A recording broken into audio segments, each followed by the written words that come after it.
Objectives of this discussion are: one, to review the burden of HPV disease. Secondly, is to provide HPV vaccination recommendations and review them briefly. Highlight the safety of HPV vaccines and the mechanisms used to detect safety issues. Describe how herd protection works and clarify how background rates are often confused with adverse events. And then discuss communicating about HPV vaccine. And then lastly, to mention HPV vaccine agenda.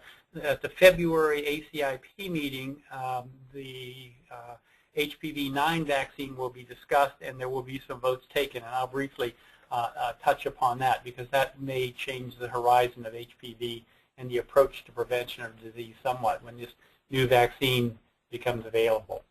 This is the immunization schedule that all of us are familiar with, and I think you can see down at the bottom, HPV, 3 doses are recommended routinely, and then for other age groups that are a little bit older, ranges for recommendations for catch-up are given. This slide shows the complexity of what the advisory committees, both the Red Book Committee and the ACIP, need to deal with.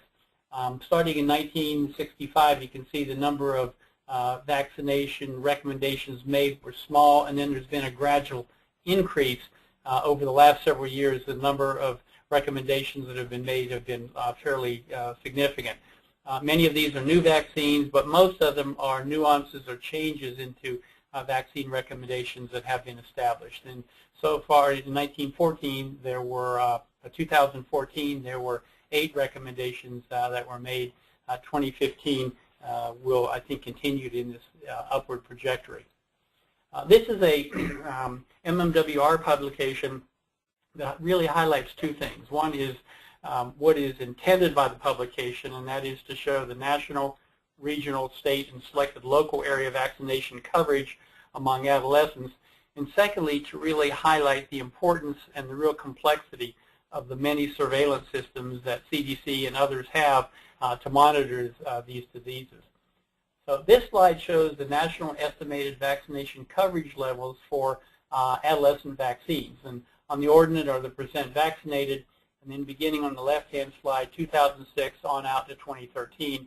You can see in the blue line we're doing fairly well for immunization of adolescents with Tdap, with meningococcal vaccine, and yet when we get down to 1-dose HPV for girls, the immunization rates really are a lot lower, and when you go to 3 doses, they're much lower than that. So we really need to try to improve these two areas. This slide shows the HPV-associated cervical cancer incidence rates by state in the United States from 2006 to 2010. The darker, the worse. You can see here in Illinois, it's 8.04 to 9.4 right here, and then here we are in Georgia. We're doing a little bit better at 6.6 to 7.87. Clearly, those rates are not high, but higher than what we would want to occur. This slide again demonstrates the value of having a state-by-state results that can be looked at, and then educational programs can be developed in high-risk areas. Now, next I want to talk about understanding the burden of HPV infection and HPV disease. There are about 150 different types of HPV. About 40 of them infect the genital tract, and on the left you can see the mucosal sites of infection. 16 and 18 are high-risk oncogenic types, and then there's a lower risk, 6 and 11.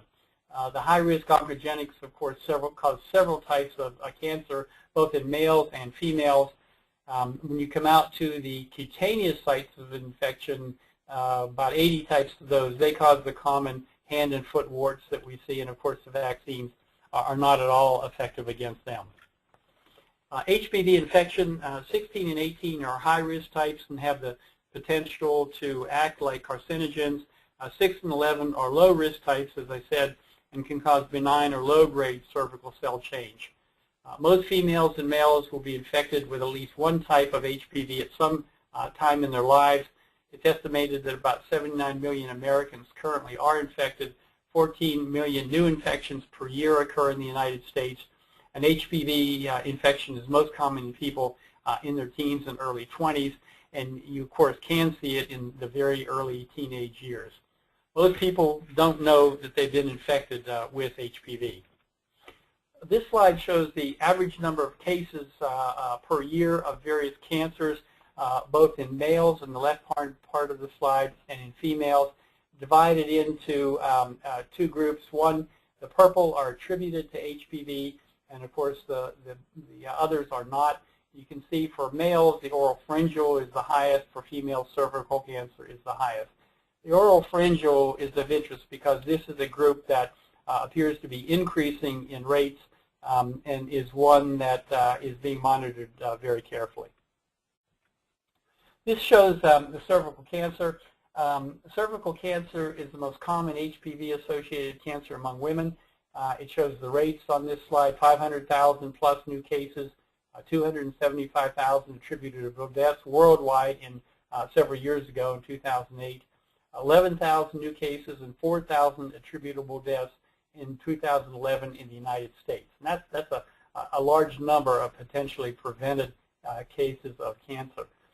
37% of cervical cancers occur in women who are between the ages of 20 and 24, and 13% between 20 and 34, and 24 between 35 and 45. So generally this is a disease of people older than what most of us see in our offices, although there are a large number of adolescents who become infected with HPV and later go on to develop cervical cancer. Now, what about the evidence-based HPV prevention? Well, HPV viruses are non-enveloped, double-stranded DNA viruses. Isolates of HPV are classified as types. The International Committee on Taxonomy proposes the use of strains. So you occasionally will see HPV 16 and 18 types or 16 and 18 strains. They're just different in the taxonomy. The slide that's shown here was recently published from the CDC by the HPV work group, which includes many pediatricians, chaired by a pediatrician, Joe Bocchini. It's really an excellent document. It gives all of the history of what has happened to HPV in the HPV vaccination, as well as background rate, safety. Anything you want to know about HPV is in this document, and it's available free online. Now, the HPV vaccines are recombinant L1 and L2 capsid proteins that form these viral-like particles. These particles are non-infectious and non-oncogenic, and they produce very high levels of neutralizing antibody. And once these L1s are purified, then these viral-like particles are formed. We currently have two HPV vaccines in use. The quadrivalent by far is the major one that is utilized, and some of the information is listed there. I'm not going to go over it. I think most people are familiar with it. It has 4 types. The bivalent has 16 and 18 and is licensed and recommended by the ACIP for cervical cancer prevention. I'll talk a little bit about HPV-9, which has 5 additional HPV types or strains in it, which will prevent an additional 10 to 15% of cervical cancers. Now, there have been 3 votes in this evolution of the recommendations for HPV vaccine in the United States. In June of 2006, the quadrivalent vaccine was recommended routinely for females at 11 to 12 years of age, and then from 13 to 26 if not previously vaccinated. And then in a little bit later, the second vote occurred, and that was the quadrivalent and bivalent vaccine. That was when the bivalent vaccine came out.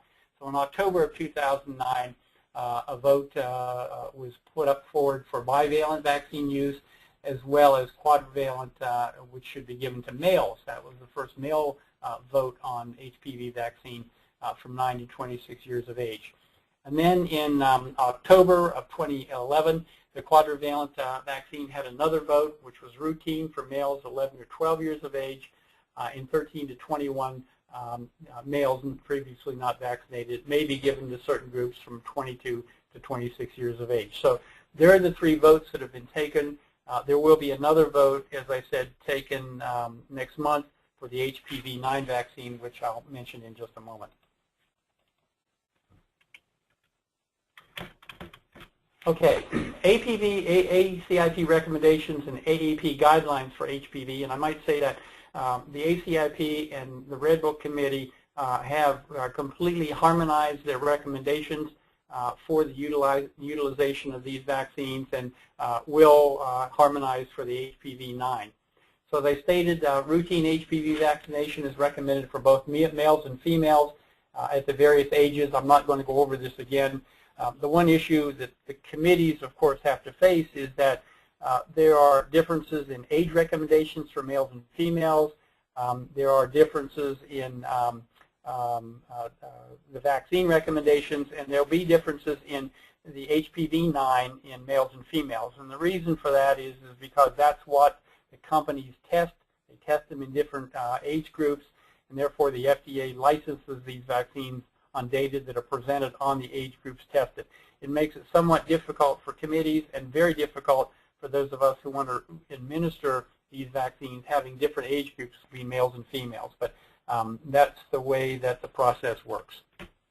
Per protocol, efficacy for the prevention of HPV vaccine type disease among females is really very high. The efficacy of that vaccine for cervical intraepithelial neoplasms, 98%, vulvar intraepithelial neoplasms, 100%, genital warts is 99%, and for HPV-2 for CIN or AIS is 95%. So efficacy of this vaccine is very high.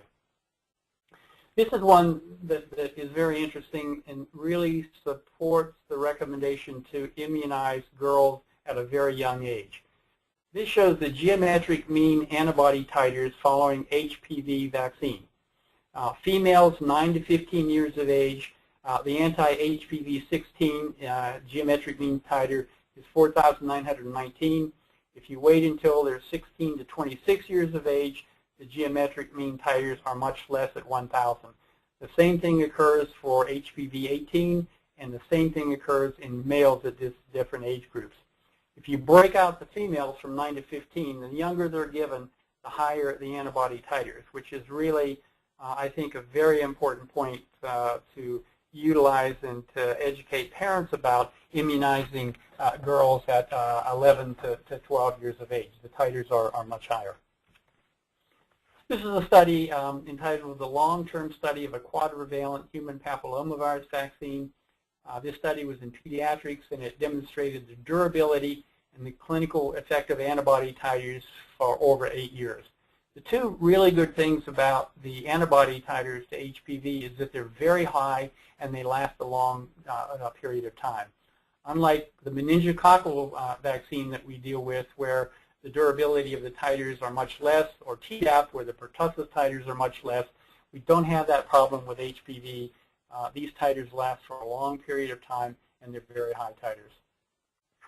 This slide from Dr. Markowitz and Associates showed the reduction in HPV prevalence among young women following HPV vaccine introduction in the United States using the National Health and Nutritional Surveys from 2003 to 2010. So these basically showed that within 4 years of vaccine introduction, just 4 years after, with not a real high uptake, the vaccine type HPV prevalence decreased among females from 14 to 19, as I said, despite this very low uptake. This slide shows the HPV vaccine, the recommendations for use. What the ACIP and the Red Book will consider is the age range that this vaccine should be given, the number of doses that should be given. A lot of countries have gone to 2 doses of HPV vaccine. The ACIP and the Red Book are looking at these data, and there will eventually be recommendations one way or the other about a 2-dose schedule. Looking at integration into the schedule for adolescents immunized with HPV-4. In other words, we have a large population of girls and boys who have been immunized with HPV-4. Now that we have HPV-9 with 5 additional types, how will that fit into this population of males and females?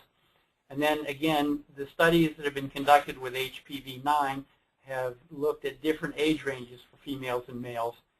So these clinical studies don't really harmonize a an age range for all adolescents. This is another consideration that the advisory committees will need to make. Now, what about vaccine safety? One of the major issues with both the ACIP and the Red Book Committee is the consideration of vaccine safety. At each ACIP meeting, there's an update on vaccine safety for various vaccines, and this also occurs at the Red Book committees. There are several very well-defined HPV safety monitoring systems that all of us are familiar.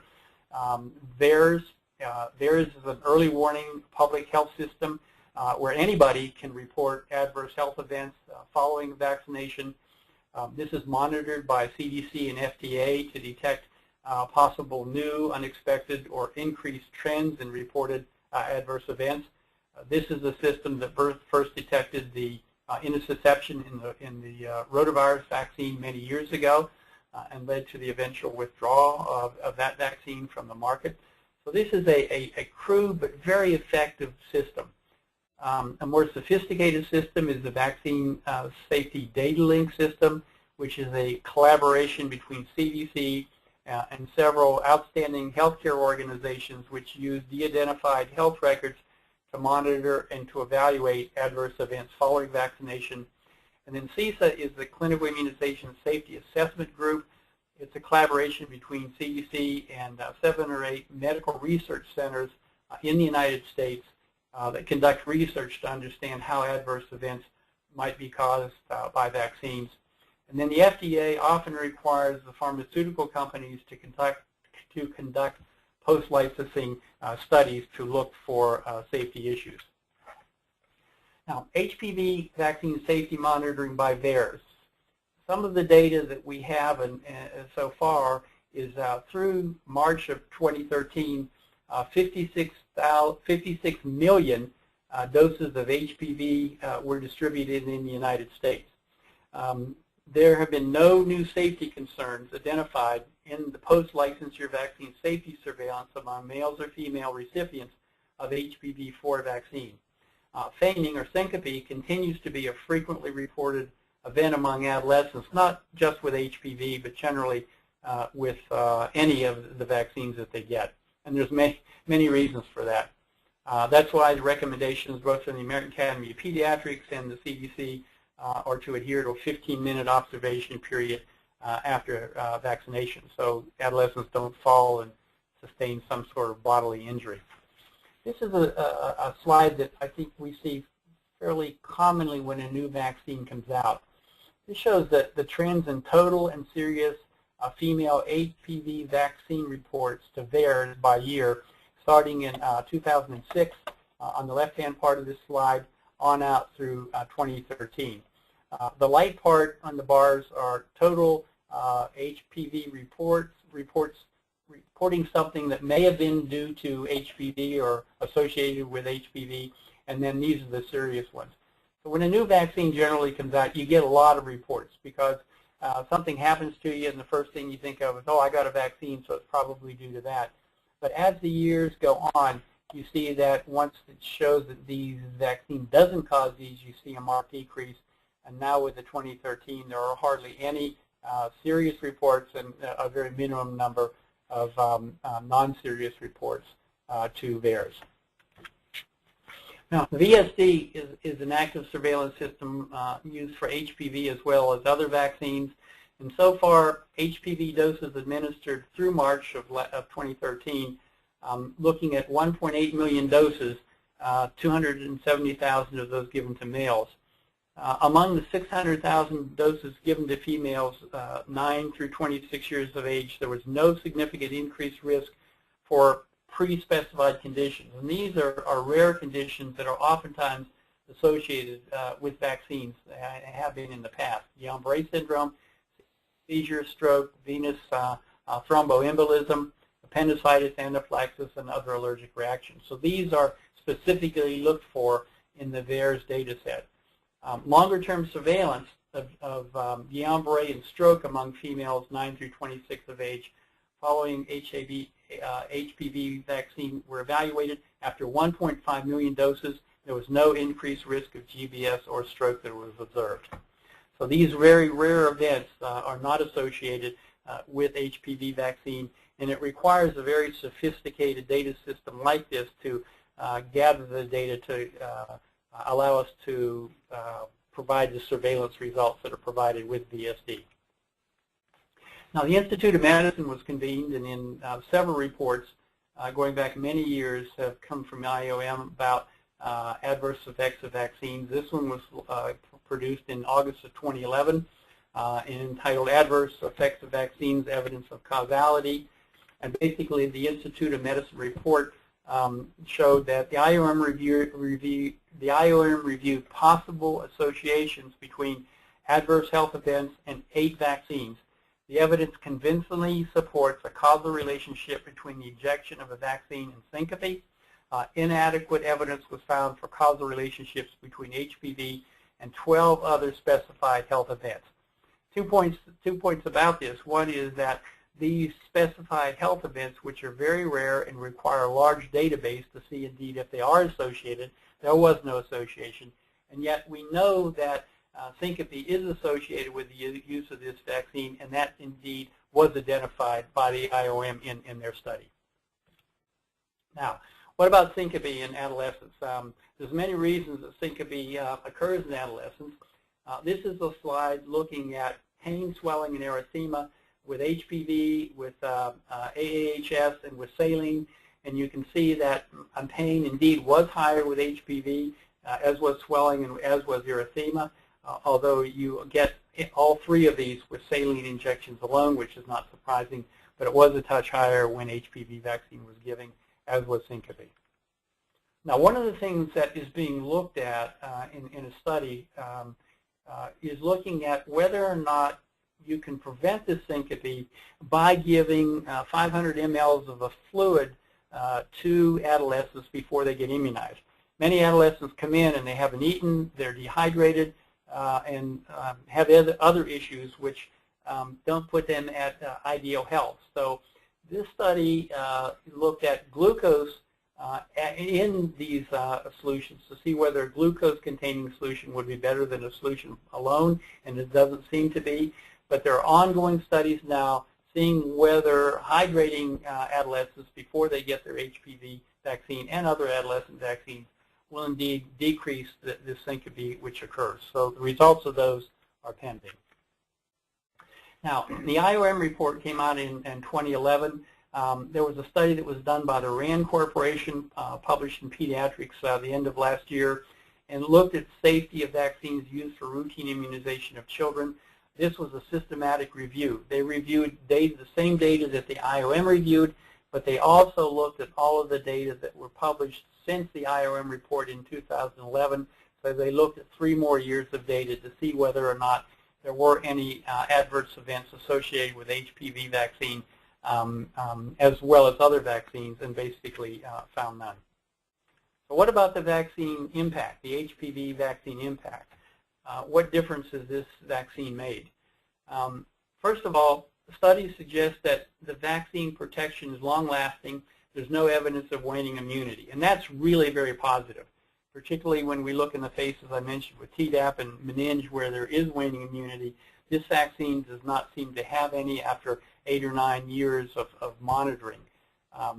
Available evidence indicates protection for at least 8 to 10 years, and this will be much longer, but we can't say how long because the studies are ongoing.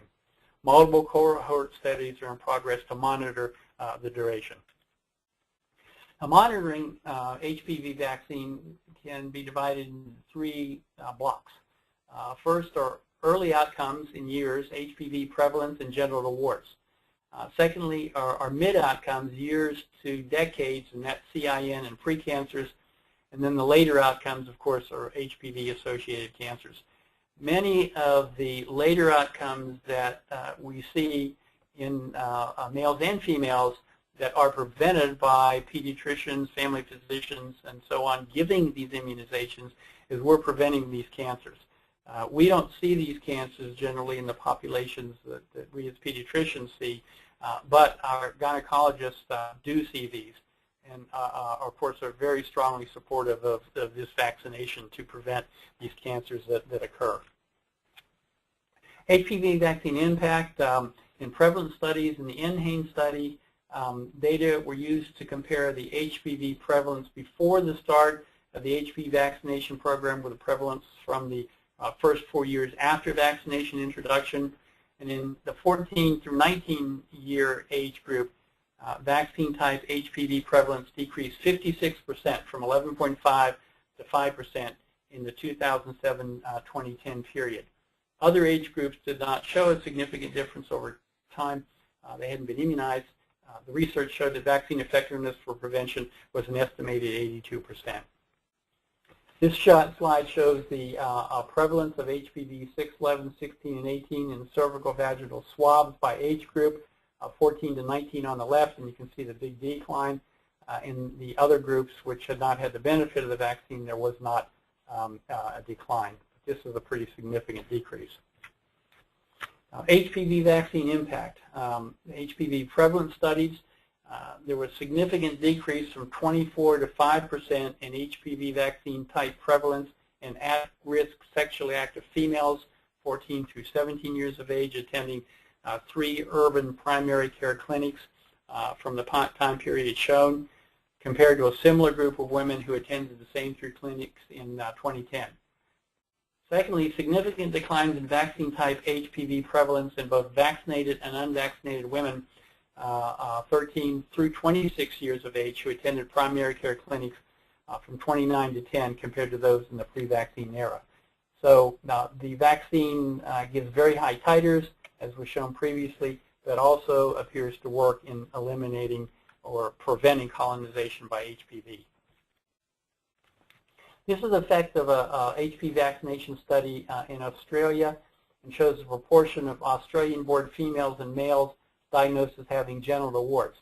This is something with HPV vaccine that we can see immediately, not immediately, but within a period of a year or so, is the prevention of genital warts, whereas the prevention of some of the cancers, we won't see the results until much later.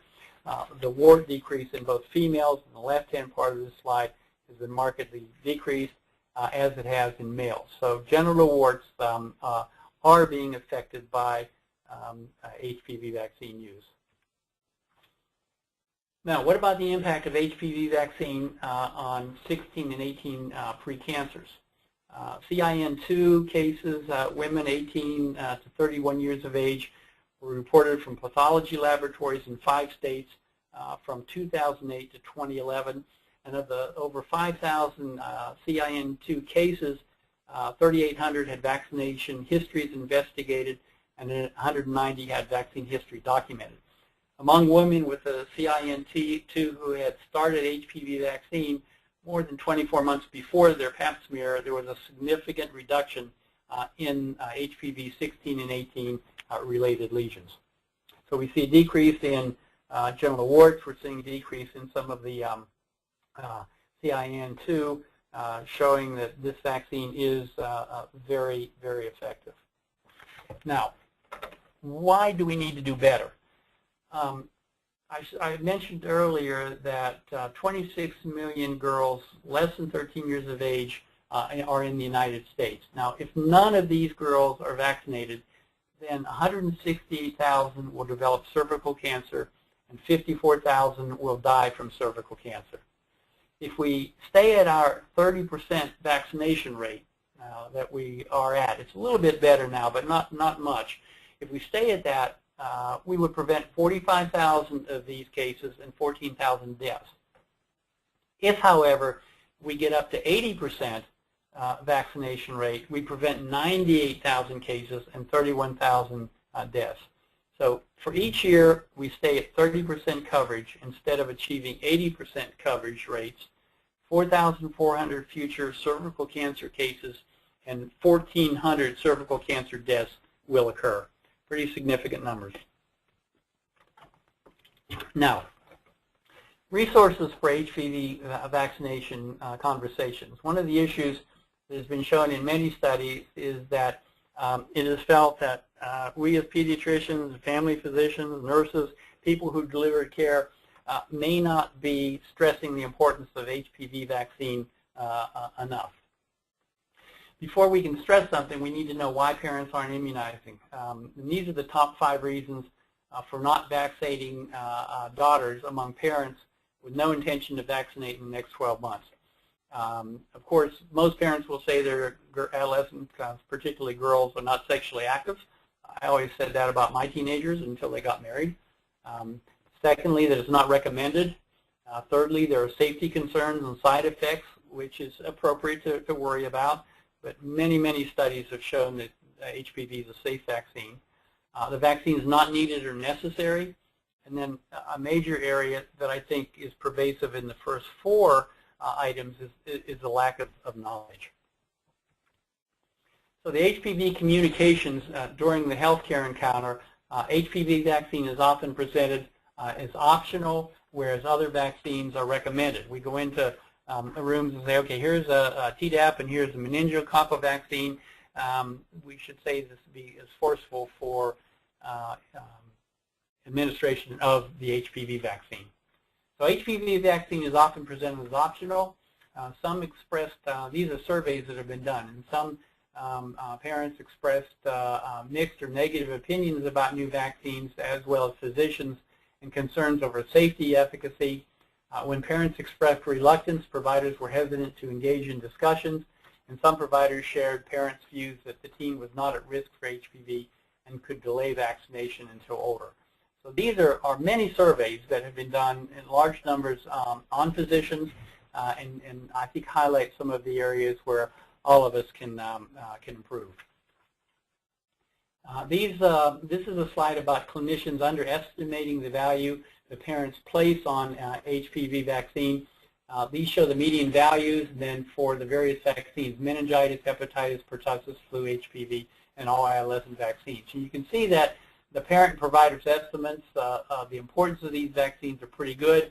Influenza, of course, falls off a bit, and after this year, it may be a little bit lower next year, and HPV is even lower. So this we need to try to improve, stressing the safety and the importance of this vaccine.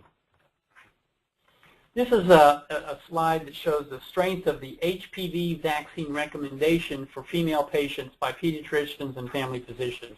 And if you look at 11 to 12-year-olds in this sort of turquoise type color here, where 51% of people strongly recommended it, it was low. In this age group, only 51% strongly recommended it. As females got older, in the 13 to 15, we as pediatricians and family physicians, 79% of us strongly recommended it. And then in the 16 to 18, it was much higher. So what we need to do, I think, is try to get the recommendations for this vaccine at 85 to 100% for 11 to 12-year-olds. This is a very important factor. Numerous studies have shown that if healthcare providers recommend this vaccine, parents are much more likely, after appropriate discussions, to be willing to have their adolescents immunized. This is a slide of the actual and achievable vaccination coverage of missed opportunities were eliminated. This shows that 54% of people actually got the vaccine, but if the HPV vaccine were given at the same time that Tdap or meningococcal vaccines were given, we would achieve a 93% achievable rate.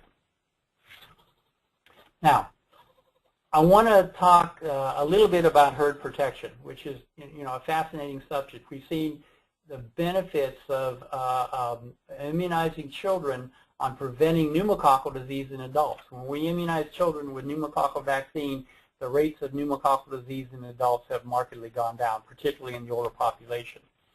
So this slide shows the top panel of it shows blue, where if you have non-immunized but still healthy people, and introduce a red person who's not immunized but is sick and contagious, depending on the disease, you can get, as you move to the right, a large number of people who will get sick from this vaccine.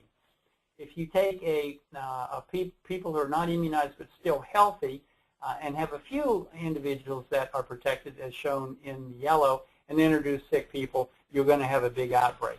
And if you have a group of people who have good immunization, a good background rate, the number of people who get sick who are not immunized will be less. Introduce a sick person, and the number who gets sick are less.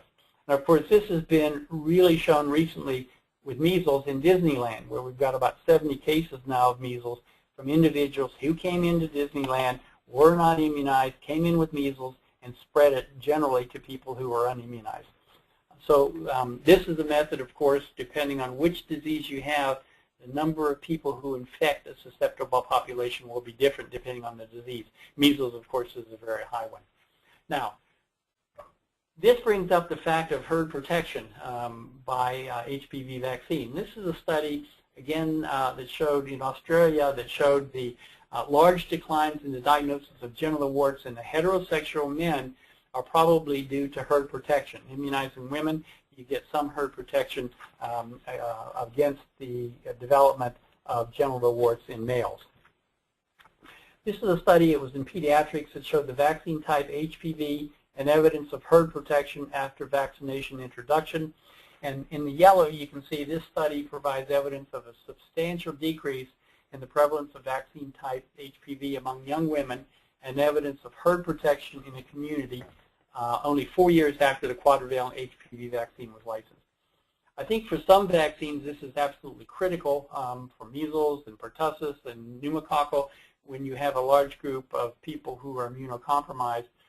For HPV, it is also very important. The herd protection is great, but we need to really immunize the entire population so we're not dependent on herd protection for people who are not immunized. Now, background rates. Background rates are important to separate legitimate safety concerns from events that are associated temporally but not caused by a vaccine. So it's very important to know what the background rates of disease are, particularly some of these very rare events like Guillain-Barré syndrome. Because what happens when a new vaccine comes out, these very rare events are linked to the vaccines that are licensed. And this happened with HPV, and it's only after a lot of studies have shown that these rare events are not associated with HPV. So I want to show 2 slides about this. This is the importance of background rates of disease and assessment of vaccine safety during mass immunization with pandemic H1N1. This shows the benefit of knowing the background rates. So what Steve Black and his colleagues did here is that they predicted the numbers of coincident, temporally associated events after a single dose of a hypothetical vaccine. In other words, you take millions of people, you hypothetically immunize them, what kind of background rates would you see? And you can see here in the first line, Guillain-Barré syndrome, per 10 million people vaccinated within 6 weeks, you're going to see 21 cases of GBS in 10 million population. Optic neuritis, you're going to see 86 cases, spontaneous abortion, 16,000, and sudden deaths, 5.75. So you've got to know what the background rates of these conditions are so that when they occur, you can determine that indeed they're not increased due to the introduction of a vaccine. This has also been looked at for HPV. This was a study that was published a year or 2 ago in 2007 in the Pediatric Infectious Disease Journal, and looks at HPV virus immunization in adolescents and young adults. And what they did is they looked at a cohort study to illustrate what events might be mistaken for adverse events. And they showed basically that coincidence is not causality. So what they did is they looked at an adolescent age group, and they looked at 5 or 6 conditions. ER consultation after, in a group that they studied, thousands of adolescents, if you would have immunized them at a certain point, how many of them would go to the ER consultation for asthma? So again, they looked at 1 day, 1 week, 6 weeks. 81 went to the ER for asthma, 13 went for diabetes, 4.5 for inflammatory bowel disease, and so on. Again, it shows a coincident temporal association with these conditions after a placebo injection. If it would have been an immunization, then these potentially could have been said to be due to the immunization. So in summary, the background rates of these conditions are very important, and again illustrates the real critical importance of having these outstanding surveillance systems that have been established in this country. Now, next, just a few slides to show some of the communication material that's available. The communication group at CDC has done really an outstanding job in developing communication materials. They've worked very closely with the American Academy of Family Physicians, the American Academy of Pediatrics, and for the adult educational material, the American College of Physicians, ANA. The nice thing about the immunization system is that there is a good collaboration between CDC and all of the partner organizations. At ACIP, for instance, we have our 15 non-federal members, half of whom are pediatricians, on the committee, but around the table are 30 liaison organizations that have input into the recommendations, and then are the important groups that help implement vaccine recommendations that are made. So there's a uniform approach. This shows HPV and some of the educational material that's available. This is an HPV fact sheet for clinicians. These are available on the CDC website, www.cdc.gov/vaccines, and then you'll be able to open up all of these educational materials. This is vaccines for preteens and teens website, so there's a specific website for adolescents where they can obtain information, and then communication products and tools, online resources, video and audio resources, print material. There's a huge wealth that will address almost any of the issues that we come up with against or face with administration of all vaccines, not just HPV. So, two last slides. One is on February 25th and 26th of next month, there will be an ACIP meeting. The ACIP meetings are held in Atlanta. They're webcast, so you can go to the ACIP website that's shown on this slide, and you can view the two-day meetings. All ACIP meetings are open to the public. They're all transparent. All the minutes are posted. All the slides are posted. The grade evaluations are posted on the ACIP website. So it's a real educational experience. People, if you want to come, you can register to come, or you can listen on the computer to the meeting. The HPV session will be held on the second day, which is Wednesday. No, it's Thursday, I'm sorry. So it's held on the second day, and it starts at 8:30. So the second day, which is Thursday morning at 8:30, the HPV session will be held. So if you want to listen specifically to that session. Now, during that session, the efficacy and duration of protection of HPV-9, of the HPV vaccines that are currently utilized will be presented, as well as preliminary data on HPV-9. Vaccine implementation, hesitancy, and pseudoscience will be discussed. Monitoring of HPV-associated outcomes will also be presented. And then there'll be a great deal of material about the HPV vaccine currently available and the integration of HPV-9. Reduced dose schedules are being looked at and will be discussed. The safety of the HPV vaccines, including data that are currently available for HPV-9, will also be presented. And then other preventive health programs for adolescents, of course, will be also discussed. So this is a very important discussion. There will be a vote by the ACIP on HPV-9. Exactly what will be voted on and the outcomes, we'll have to wait and see. But again, the AAP input into this is very extensive, so there's great collaborations with the American Academy of Pediatrics in making these vaccine recommendations. Now, just want to throw this in to remind people about the measles outbreak. I mentioned it a moment ago. There's measles all throughout the country. Just be aware of it. Think about it when you see people who come into our offices, particularly if they've been to Disneyland. The measles outbreak, measles is a very contagious disease, so hopefully none of us will see this, but there are a lot of cases that are still occurring, and we're starting to see some secondary cases. So I think with that I'll end, and we have time, I think, for any questions that you may have. I will make these slides available if anyone's interested in getting them. Drew assured me she can do that. So I guess now, Drew, if you want, we can take some questions. Yes, absolutely. Thank you so much, Dr. Pickering. That was fantastic. If anyone has questions, please type. Let me say one more thing. Oh, absolutely. Okay, I'm sorry. Go ahead. No worries. Go ahead. I can jump in after you. I'm done. I'm finished. Okay. If anyone has any questions, please type them into the question box, and I will ask Dr. Pickering. Again, I will be sending an email after the webinar ends with a survey link and a copy of the slides, so everyone will be able to get a copy of those.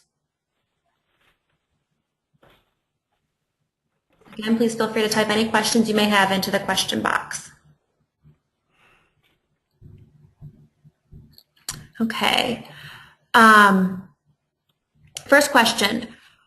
Are there less HPV antigens in the new vaccine? Yeah, the new vaccine will include the current 4 antigens, 6, 11, 16, and 18, and then they'll include 5 more antigens, and these are the ones that cause about 10 to 15% of cervical cancer and other cancers. So in addition to preventing 70% of cervical cancers that we now can prevent with the current 4-valent vaccines, or the 4 strains, we'll add another 10 to 15% onto that, and we'll get into the 80s, 85% roughly of cervical cancers and other cancers that we'll be able to prevent. So this is a real expansion of our ability to prevent these cancers. Great, thank you. I have a question related to the continuing education for the webinar. I will be sending out a link after the webinar with an evaluation, and anyone that needs continuing education, please fill out the evaluation and you will receive your certificate via email. If there are any other questions for Dr. Pickering, please type them into the question box now. And Drew, if anyone has any questions after looking at the slides, or that you may think of after you see certain patients, you can send me an email and I'll be glad to either answer them myself or get the appropriate person to answer them. It's LJP8 at cdc.gov, cdc.gov. Great, thank you so much. I have a question about offering the vaccine to those over 26 years old. Are there any benefits to that? Yeah, the company has had some data that have been presented, and the advisory committees decided not to make those recommendations because by 26 years of age, most people have been sexually active. Most of them have been exposed to the strains in the vaccine. So it's thought that the benefit of immunizing those groups of people over 26 is not really worth doing. Now, you could say if somebody has never had sex before, then perhaps it would be beneficial. They may not have been immunized, but that's theoretical. So because of the things that I just mentioned, that's why the committees have not recommended past 26 years of age. Okay, great. This question is related to the schedule for Gardasil 9. If a patient received the regular Gardasil, can the patient finish the series with Gardasil 9?